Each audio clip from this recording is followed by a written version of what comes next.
시청자 여러분, 그동안에 주 안에서 평안하셨습니까? 우리 계속해서 또 요한계시의 말씀을 우리가 상고하는 시간을 갖도록 하겠습니다. 이 말씀을 깊이 묵상하고 또 말씀과 연관시켜서 볼 때 앞으로 일어날 일들을 우리가 확실하게 알 수가 있고, 하나님의 말씀은 분명히 이루어집니다. 그리고 특별히 모든 말씀이 중요하지만 앞으로 이루어질 그러한 말씀을 우리가 깨닫는 것이 상당히 지혜로운 것입니다. 성령께서 이 땅에 오시면 그 진리의 영으로 오실 때 우리를 모든 진리로 인도하시고, 그 다음에 장래에 일어날 일들을 가르쳐 준다 했습니다. 바로 성령께서 기록한 것이 말씀입니다. 그렇기 때문에 성령님이 기록하신 말씀을 통해서 우리를 진리로 인도할 뿐만 아니라 또 그리고 우리를 앞으로 일어날 일을 미리 알게 하셔서 거기에 대해서 우리가 대비하고 참 그곳에 그 일어날 일 속으로 들어가서 사람들이 고통받고 심판받지 않도록 그들을 우리가 정말 지극한 사랑하는 마음으로 그들을 참 권고할 수 있고 강권할 수 있고 그렇습니다. 주님께서 강권하여 내 집을 채로 그랬죠. 그렇기 때문에 우리는 정말 저들이 절대로 지옥 가서 안 되고 심판을 받으면 안 되기 때문에 우리가 앞으로 될 일을 모르게 되면 그냥 넘어갈 수밖에 없습니다. 그러나 이 일을 분명히 알게 되면은 가까운 사람부터 우리가 복음을 증거할 수 있는 그러한 좋은 능력이 되는 말씀이 됩니다. 우리가 지금까지 요한계시록을 공부하면서 첫째로 그리스도의 재림에 관한 말씀을 3번 봤습니다.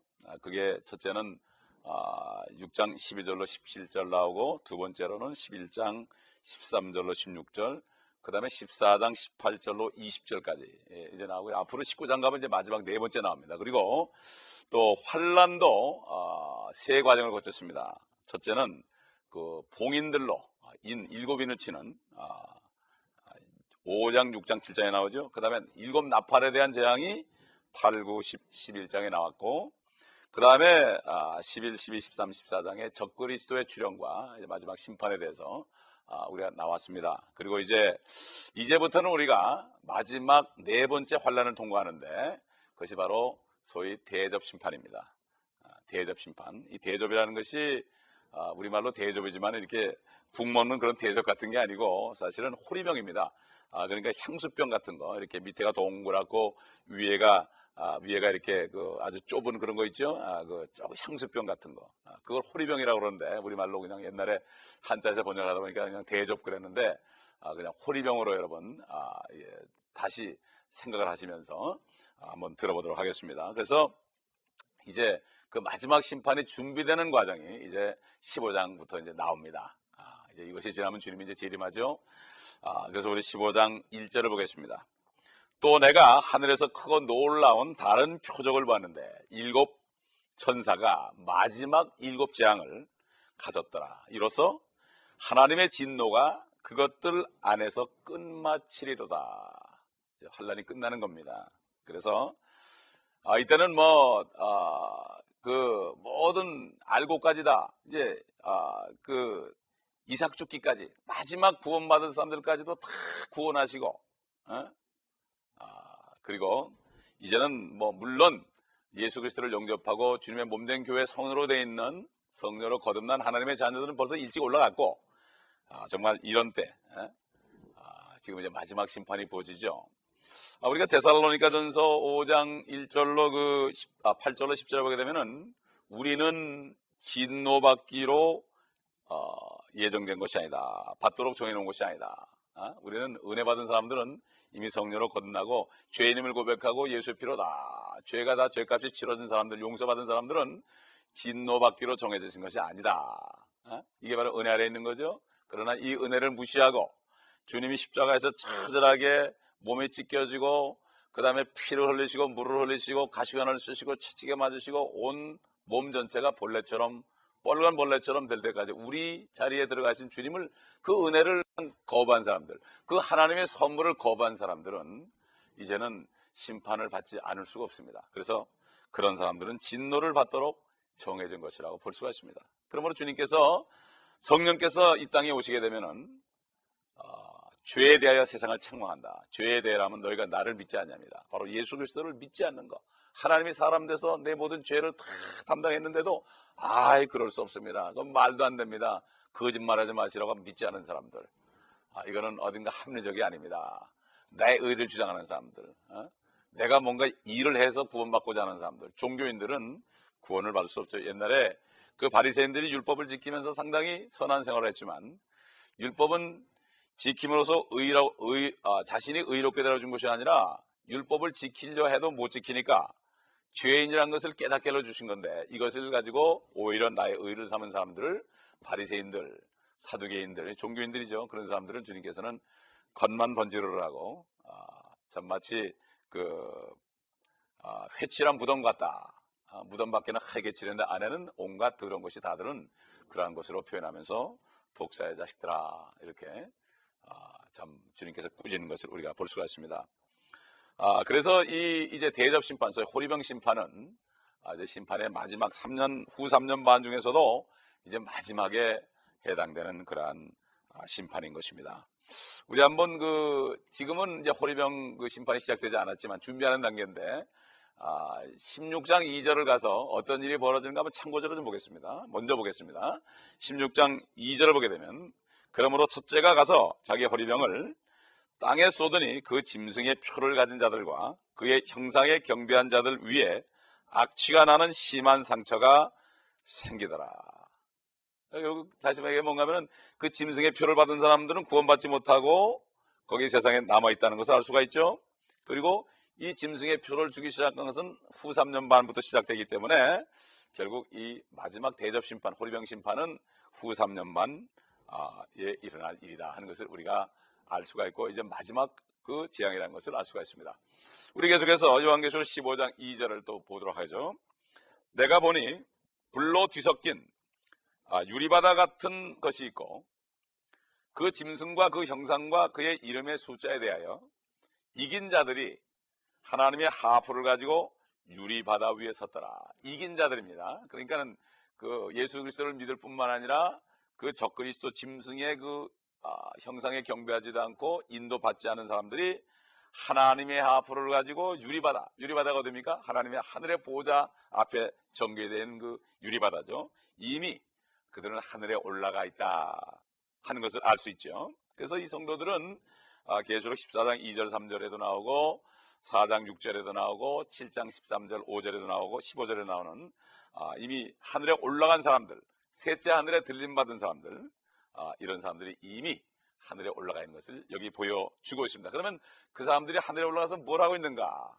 우리가 미리 한번 볼까요? 15장 3절 보게 되면은 그들이 하고 있는 일들이 나옵니다. 그들이 15장 3절 하나님의 종 모세와 모세의 노래와 어린 양의 노래를 부르며 말하기를 전능하신 주 하나님, 주의 행하신 일이 위대하고 놀라우니 성도들의 왕이여 주의 길은 의롭고도 진실하니다.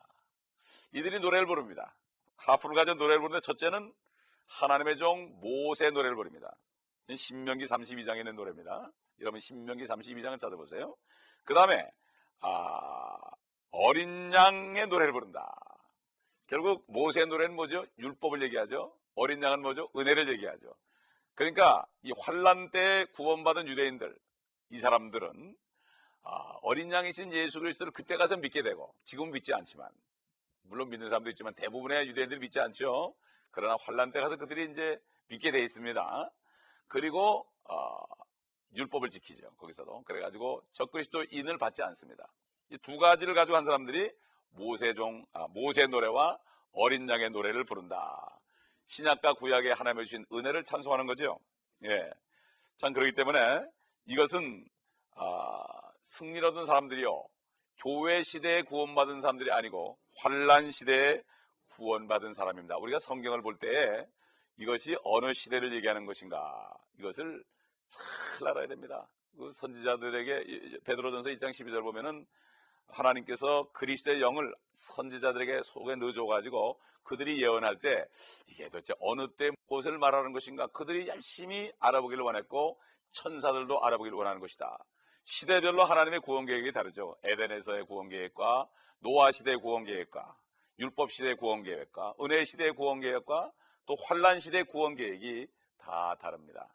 이것을 우리가 잘 알지 못하면 말씀이 이해가 가지 않고 혼동이 되게 되어 있습니다.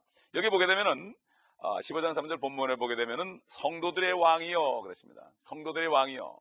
여기 성도들은 이스라엘 민족을 얘기합니다. 성도들의 왕이 누굽니까? 바로 예수 그리스도, 유대인의 왕이죠. 유대인의 왕입니다. 이스라엘 사람들은 하나님의 백성입니다. 그러나 예수 그리스도를 영접한 사람들은 백성이 아니고 하나님의 자녀입니다. 그렇기 때문에 우리는 하나님은 나의 하나님, 나의 아버지, 아바지 이렇게 부를 수 있습니다. 그러나 유대인들은 우리 아버지 이렇습니다. 그래서 주님이 제자들에게 너희는 이렇게 기도하라. 그 유대인들만 있었죠 그 당시에. 그럴 때 우리 하늘에 계신 우리 아버지여, 이름이 거룩히 여김을 받으시오며, 우리 아버지 우리 아버지. 그러나 하나님께서는 나의 아버지, 아빠 아버지, 아바 파더, 아바 아버지 이렇게 우리가 아들의 영을 받았죠. 백성의 영이 아니라. 그렇기 때문에 예수 그리스도를 지금 영접한 사람은 하나님의 자녀가 되는 축복을 받은 겁니다. 백성이 아니라. 그렇기 때문에 이게 얼마나 축복인지를 모릅니다. 그렇기 때문에 성도들의 왕이라고 그럴 때는 이스라엘 백성의 왕입니다. 그런데 이 교회 시대 성도들에게는 왕이로 불려진 게 아니라 주님이죠. 그리고 우리의 남편입니다. 그렇기 때문에 이 유대인의 왕으로 오신 예수 그리스도가 우리 신약시대의 성령을 거듭난 성도들에게는 머리가 되고 우리는 몸이 되지요. 그러니까는 머리 대신 주님과 우리가 하나가 되어 있습니다 지금. 그렇기 때문에 우리는 물론 유대인의 왕이고 주님의 왕 중의 왕이지만 우리는 왕이여 부르는 게 아니고 우리는 나의 주님, 나의 신랑, 또 나의 형님 이렇게 부를 수 있는 거죠. 주님이 초태생이 됐다기 때문에 성녀로 이 땅에서 태어난 첫째 사람이 됐기 때문에 이게 첫태생이라고 그러죠. 그렇기 때문에 이게 상당히 중요한 얘기입니다. 그래서 우리는 성녀로 거듭나서 하나님의 나라의 그리스도이죠. 그런데 성경에 보면 킹덤 오브 갓이 있고 킹덤 오브 헤븐이 있습니다. 킹덤 오브 헤븐을 우리말로 천국 그러고 킹덤 오브 갓을 하나님의 나라. 주님이 그랬죠. 너희가 거듭나지 않으면 하나님의 나라에 들어가지 못한다. 그랬죠. 하나님의 나라. 그때 하나님의 나라 킹덤 오브 갓. 그리고 주님이 회개하라 천국이 가까웠느니라 그럴 때는 유대인의 왕으로 오신 주님께서 유대인들에게 회개하라고 그랬죠. 그러면 유대 땅에 왕이 등극하니까 결국 그들이 그 나라가 천국이 될 수 있는 거죠. 그러나 그들이 왕을 죽였기 때문에 그 천국이 연기가 돼가지고 이제 환란이 지난 다음에 저들이 예수 그리스도를 다시 왕으로 모실 때, 그럴 때 이스라엘이 회복되는 것입니다. 참 이 진리의 말씀을 다 깨달아야 됩니다.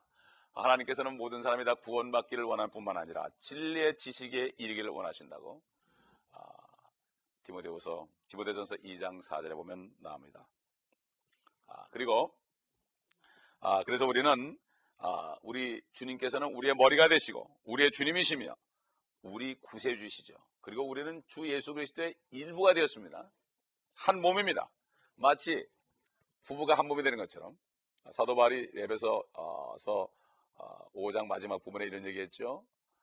그러므로 남자가 부모를 떠나 여자와 합하여 한 몸을 이룰지니. 그러면서 뭐라 했습니까? 나는 그리스도와 교회에 관하여 말하노라. 하나님이신 예수 그리스도 아들 하나님이 아버지 하나님을 떠나서 이 땅에 내려오셔가지고 그분을 영접하는 사람들, 그분의 말씀에 씨를 받는 사람들은 다시 그분의 영으로 거듭나서 그분의 신부가 되는 거죠. 그래서 이 땅에서 결혼하는 제도가 생긴 겁니다. 이걸 통해서 남자는 그리스도의 표적, 그리스도의 모형이 되어야 되고 여자는 성도의 모형이 되는 거예요. 그래서 아내들이 남편에게 복종하라고 사도 바울을 통해서 성령님이 말씀하신 거고, 그래서 남편들은 아내를 죽도록 사랑하라고 말씀하신 겁니다.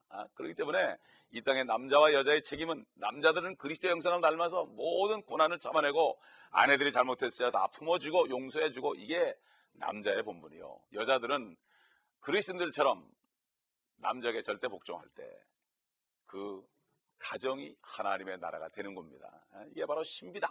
신비다. 그러므로 주님과 우리는 이제 마치 주님은 남편이고 우리는 아내처럼 한 몸이 되었다. 약혼한 사람입니다. 주님이 오시게 되면은 딱 붙어가지고 이제 완전히 한 몸이 되는데, 참 그때 우리가 어떤 평강과 행복을 누릴지 참 상상하기조차도 우리가 어려운 이런 적입니다. 사도 바울은 이걸 알았기 때문에 내가 몸을 떠나 주와 합하는 것이 좋으나 내가 아직 육신 안에 가는 것은 너희의 유익을 위함이라. 이렇게 표현한 겁니다. 그러므로 이것을 체험한 사람들은 하나님의 주님과 주님을 만나는 것을 소원하면서 삽니다. 그러므로 성경 보게 되면은 로마서 8장에 보게 되면은 자녀면 하나님의 자녀예요. 또 자녀면 하나님의 상속자들이요. 상속자이면 그리스도와 함께한 공동 상속자다. 그러면서 사도 바울이 디모데후서 2장 12절에 보면은 함께 너희가 참으면 그리스도와 함께 다스릴 것이요. 이렇게 얘기했고, 또 고린도전서 12장 13절 보게 되면은 한 성령에 의해서 한 몸 안으로 세례받았다, 침례받았다, baptized 됐다. 그러니까 우리가 예수 그리스도를 믿을 때 성령으로 거듭나면서 우리가 주 예수 그리스도의 몸 안으로 들어갔다는 얘기죠. 그래가지고 한 몸이 됐다 이겁니다. 영적으로. 이러기 때문에 그리스도인들은 주님과 한 몸입니다. 그러므로 머리는 지금 하늘에 계시고 우리 몸은 땅에 있지만 우리의 영은 하늘 보좌에 주님과 함께 앉혀주셨고, 우리가 거듭날 때, 그리고 그리스도의 영은 우리 안에 있기 때문에 저 엄청나게 멀리 떨어진 하늘 보좌에 있는 주님의 몸이지만, 주님의 머리지만은 우리와 영적으로 연합해 있기 때문에 이런 사람은 기도할 때 주님 안에서 간구할 수 있고 중보할 수 있고 감사할 수 있고 응답을 받는 삶을 살 수가 있는 것입니다. 이것이 바로 그리스도인의 그러한 축복이요 행복인 것입니다. 그래서 성령으로 거듭나지 않으면 이것을 알 수가 없죠. 거듭나면 내 영은 저기가 있고 주님의 영은 내 안에 있으니까 영 안에서 우리가 하나 돼 있고, 사도 바울이 성도들에게 말한 것처럼 우리가 몸은 떨어져 있으나 영 안에서 우리가 항상 하나가 돼 있다고 말한 것은, 이것이 바로 주님과 우리 사이의 것뿐만 아니라 성도와 성도 간에도 한 영 안에 있기 때문에, 교회 안에서 연합을 이루고 있게 되면은 한 사람이 고통을 받게 되면은 또 한 사람이 같이 고통을 받습니다. 제 오른쪽 손이 고통받으면 왼쪽 손이 같이 고통받고, 머리는 물론 아프고 고통을 받지요. 그렇기 때문에 머리가 아파지기 때문에 이 머리가 이 왼쪽 손에 얘기하게 되면 이 왼쪽 손이 오른쪽 손을 감싸주는 거죠. 이게 바로 교회입니다. 교회는 바로 유기체입니다. 이게 바로 성령으로 거듭난 사람들이 함께 모여있는 연합체가 교회지, 그냥 사람들이 모여있고 조직하는 것이 교회가 아닙니다. 어떤 조직을 해가지고 일하는 게 교회가 아닙니다. 그저 말 안 해도 성령께서 움직여서 서로 도와주고 구제하고 감싸주고 때로는 책망도 하고 이러면서 주님의 몸이 다 거룩한 몸으로 될 수 있도록 서로 위로하고 권면하고 이렇게 책망도 하고 이렇게 함으로써 주님 오실 때 거룩한 교회로, 참 아름다운 교회로, 참 에베소 5장에 있는 것처럼 말씀의 물로 씻겨져 가지고 점도 없고 흠도 없고 주름도 없는 교회가 되어서 주님을 만나는 이러한 소망 속에 사는 것이 바로 교회요. 바로 지금 그런 사람들이 성령 안에서 의와 평강과 기쁨, 희락 속에서 하나님의 나라, 앞으로 올 하나님의 나라를 미리 누리고 있는 이러한 삶을 누린 축복을 누리는 게 바로 교회인 것입니다. 간판이 붙었다고 교회가 아니라, 간판은 없을지라도 두세 사람만 모여도 이게 참 교회입니다. 성령 안에 하나 될 때 교회입니다. 그렇기 때문에 그리스도가 들어오실 때 이제는 이 현재 그리스도인들은 이 땅에서 주님의 일을 한 만큼 왕과 제사장이 된다. 계시록 1장에 나오죠. 우리를 왕과 제사장으로 삼으셨다. 그리고 그리스도와 함께 공동 상속자로서 주님이 모든 이방 민족을 통치할 때, 1000년 동안 통치할 때 공동 상속자로서 우리는 주님과 함께 통치하는 그러한 권세를 받은 것이, 이게 바로 누가복음 19장에 나오는 문화 비유에서 주님이 분명하게 하신 말씀이죠. 왕권을 받아 올 때, 문화를 주었을 때 장사에서 남긴 만큼 10문화 남긴 사람은 10고을을 다스리고 5문화 남긴 사람은 5고을을 다스리고, 아무것도 하지 않은 사람은 악하고 게으른 종이라는 칭호를 받았죠. 그러면서 그 한 문화를 10문화 남긴 사람에게 주라고 그랬습니다. 가진 사람은 더 가져서 풍성하게 되고 없는 사람은 그것까지 빼앗긴다. 그러므로 우리는 지금 이 땅에 사는 동안에 우리는 다스리는 자들이 아니죠. 지금은 낮아지고 주님처럼 고난받고 주님처럼 모욕받고 주님처럼 끝까지 사랑하고 이렇게 함으로써 그리스도의 그 놀라운 성품을 나타내요. 사도 바울이 그랬죠. 내 안에 사망의 역사하고 너희 안에는 생명의 역사한다 그랬습니다. 내가 핍박을 받으면, 내가 고난을 받을 때 내 안에는 사망의 역사하지만은 다른 사람에게 그리스도의 생명이 들어갈 수 있다는 것을 우리가 알아야 됩니다. 이 세대, 우리 사는 세대는 절대로 우리가 권세를 누리는 세대가 아니고, 우리가 뭘 잘 살 때가 아니고, 우리는 사속 고난을 당하면서 십자가를 지면서 앞으로 다스릴 그러한 일을 준비하는 때인 것입니다. 그러므로 지금은 십자가를 지는 세대지 멸류관을 받는 시대가 아닙니다. No cross, no crown. 크로스가 없이 십자가를 지지 않고서는 왕관을 받을 수 없습니다. 세상 정치자들도 그렇습니다. 자기가 옳게 일하려고 하다가 모함 받아가지고 감옥에도 들어가고 고생도 하고 이렇게 하는 사람들이 나중에 영광을 받고 국회의원도 되고 대통령도 되는 것처럼, 어찌 하나님의 나라에서 이 땅에 사는 동안에 하나님을 섬기면서 핍박을 받지 않은 사람을 그렇게 높여주겠습니까? 하나님의 능하신 손아래 겸손하라. 때가 되면 너를 높이리라. 이것은 지금 세상이 아니라 앞으로 올 세상을 얘기하며 앞으로 올 하늘을 얘기하는 것입니다. 우리 요한계시록 15장 4절 보겠습니다. 오 주여, 누가 주를 두려워하지 아니하며 주의 이름을 영화롭게 하지 아니하리까? 오직 주만 거룩하시니이다. 모든 민족들이 주 앞에 나와 경배하리니 이는 주의 심판이 나타났기 때문이니이다 라고 하더라. 심판이 나타나게 되면은, 주님이 재림하게 되면은 모든 민족이 주님을 경배합니다. 지금은 하지 않습니다. 스가랴에서 14장에 보세요. 나옵니다. 14장은 전체가 그렇습니다. 이사야서 2장 1절로 4절, 미가서 4장 1절 2절 보면은 그때 되면은 모든 민족들이 예루살렘으로 다 몰려온다고 그랬습니다. 거기에서 율법을 배운다고 그랬습니다. 왜? 거기에 우리 주님이 계실 것이기 때문입니다. 그러므로 그때 되면 유대인들이 이제는 거기 나라가 회복되고 전쟁이 없고 평강이 오면서, 그러면서 온 땅의 제사장 민족으로, 온 땅의 머리다는 민족으로 세움을 입을 것입니다. 이것이 바로 구약의 주제예요. 시편 72편 전체가 그런 말씀이고, 시편 110편 말씀이 전체가 이런 말씀입니다. 시편 말씀의 90%가 환난과 주님의 재림과 또한 재림에서 주님이 다스리는 이러한 놀라운 일들이 기록되어 있으니, 이 안에 있는 예언을 우리가 볼 수 있어야만 보는 눈이지요. 눈이 있어도 보지 못하고 귀가 있어도 듣지 못하는 건 뭡니까? 하나님의 말씀을 봐도 깨닫지 못하는 겁니다. 이건 성령이 없으면 깨달을 수가 없습니다. 시편 전체 90%가 그렇습니다. 주님이 그랬잖아요. 모세율법과 선지서와 시편에 나에 관한 모든 기록이 이루어져야 된다. 바로 그리스도가 고난을 받고 셋째 날에 살아나는 것이다. 전체가 바로 성경, 구약 성경 전체 기록된 얘기요. 살아나가지고 재림에서 심판하는 장면이 거기 기록되어 있는 것입니다. 그래서 구약의 4분의 3 정도가 이 주제를 다루고 있습니다. 재림을 다루고 있어요. 이 재림에 대한 이 말씀을 못 보게 되면은 이거는 까막눈이죠. 모든 나라가 이스라엘과 예루살렘에 모여서 야곱의 하나님께 경배하는 장면이 나옵니다. 스가랴 14장에 보게 되면은 그때 올라오지 않는 민족들 그 나라는 비가 내리지 않는다고 그랬습니다. 여러분 한번 스가랴 14장을 읽어보시기 바랍니다. 바로 말라기 바로 전에 있는 말씀이죠. 예? 시편 97편을 읽어봐도 전체가 그런 말씀이에요. 여러분 시편 읽어보시기 바랍니다.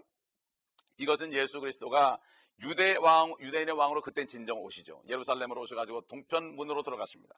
그때는 아무도 예수님을 죽일 수 없습니다. 그래서 그분은 다윗의 보좌에 앉습니다. 다윗에게 너의 위를 영원히 경고하리라 하는 약속처럼 다윗의 자손으로 나신 예수 그리스도가 그 위에 앉아서 하늘과 땅을 다스리는, 1000년 동안을 이 땅에서 다스리는 이러한 역사가 일어납니다. 그분이 오시게 되면 하늘에 있지 않고 이 땅에 오셔가지고 이제 예루살렘에 거하실 것입니다. 그분의 보좌는 하늘 보좌 오른편이 아니고 바로 이 땅에서 야곱의 민족들을, 야곱의 이스라엘 집을 다스린다고 말했습니다. 그때 되면 만왕의 왕 만주의 주로서 미국뿐만 아니라 독일, 러시아, 프랑스, 한국, 일본 할 것 없이 모든 민족들을 다스리는 왕이 되고, 그분들은 다 왕권을 다 놓고 예수 그리스도가 왕 중에 왕이 될 것입니다. 시편이 2편을 보게 되면은 그 주님에게 모든 세상 유업을 줬지요. 그에게 입맞추지 않은 자는 다 망할 것이다. 그분은 바로 철장을 가지고 질그릇을 깨치는 것처럼 이 민족들을 다 심판한다고 그랬습니다. 그러나 세상 사람들은 다 헛된 일을 하고 있다. 그러면서 하늘에 계신 이가 웃으심이여, 이렇게 시편 2편에 나와 있는 것을 볼 수가 있습니다. 우리 마지막으로 요한계시록 15장 5절로 8절 말씀을 쭉 읽고 이제 끝내겠습니다. 또 이후에 내가 보니 보라, 하늘에 있는 증거의 성막의 성전이 열리며 7 천사가 성전에서 나오는데 7 지향을 가졌으며 정결하고 흰 세마포를 입고 그들의 가슴에는 금띠를 둘렀더라. 그때 네 짐승 가운데 하나가 영원 무궁토록 살아계신 하나님의 진노로 가득 찬 7 금 호리병을 7 천사에게 주니 성전이 하나님의 영광과 그의 권세로부터 나오는 연기로 가득 차서 7 천사의 7 지향이 끝나기까지는 아무도 성전에 들어갈 수 없더라. 이제 마지막 심판을 하늘에서 준비하는 장면입니다. 이 마지막 7 지향, 바로 이 예수 그리스도를 거부한 이 땅의 거민들에게 내리는 마지막 심판이요. 이 재앙은 환난 마지막에 일어나고, 이 심판이 재앙이 끝나게 되면 주님께서는 19장에 재림하실 것입니다. 다음 시간에는 이제 이 대접 심판에 대해서 하나하나 우리가 어떤 일이 일어나는가, 참 마지막 처절한 심판에 대해서 우리가 공부하겠습니다.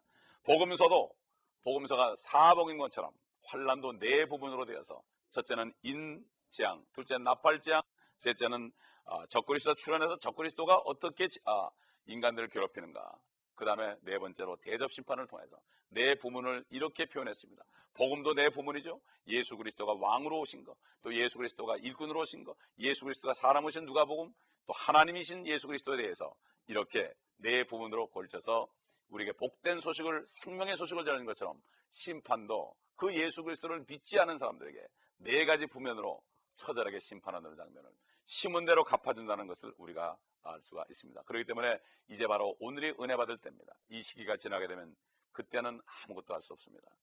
지금 바로 거듭나지 않고 내가 내 안에 생명이 없다면, 바로 증거가 없다면, 증거는 바로 뭡니까? 믿는 자에겐 증거가 있고 그 증거는 이것이니 바로 영원한 생명이니라. 여러분, 오늘 이 세상을 떠나신다면 천국에 갈 확신이 있습니까? 생명이 있는 사람은 확신이 있습니다. 이거는 지식으로 아는 게 아닙니다. 주님께서 말씀하셨습니다. 나는 부활이요 생명이니 나를 믿는 자는 죽어도 살겠고, 육신이 죽어도 살겠고, 살아서 나를 믿는 자는, 육신이 살았을 때 살아서 나를 믿는 자는 영원히 죽지 아니하리라. 육신이 죽는 것은 죽는 게 아니라 영과 혼이 썩을 장막을 떠나고 새 몸을 입는 축복된 시간이기 때문에 이런 고백을 할 수 있는 것입니다. 가장 중요한 것은 바로 내가 구원을 받았는가, 생명이 내 안에 계시는가, 예수 그리스도가 내 안에 거처하고 계시는가, 이것을 확신을 가져야 됩니다. 그것이 없다면 걱정할 필요 없습니다. 혹시 나는 잘 모르겠다는 분이 있습니까? 아직 그렇다면 없는 것입니다. 추측하지 마시고 지금 바로 구원받을 때의 은혜 날입니다. 예수 그리스도만이 여러분의 생명의 주시오, 길이요 진리요 생명입니다. 그 예수 그리스도를 모셔드릴 때, 여인의 남편을 진심으로 모셔드릴 때 남편의 아이를 임신하는 것처럼 바로 말씀이신 주 예수 그리스도, 생명이신 주님을 영접할 때 그분이 생명으로 들어오셔서 나의 죽은 영을 살려주시고 나의 혼을 이제는 지옥으로 떨어뜨리지 않고 영원한 축복의 천국으로 인도할 것이요, 이 몸은 이제 주님이 주시는 새 몸을 입을 것입니다. 이러한 축복이 여러분에게 있으시길 바랍니다. 아버지 하나님 감사합니다. 오늘도 이 말씀을 듣고 주 예수 그리스도를 마음으로 영접하고 생명을 받아들이는 사람들 이 시간에 축복하시고 저들을 구원하시고 성령으로 거듭나게 하시고 이제는 오늘 이 세상을 떠나도 주님을 만나는 소망 속에서 승리의 삶을 살게 하여 주옵소서. 우리 주 예수 그리스도의 이름으로 감사하며 간청하며 기도합니다. 아멘.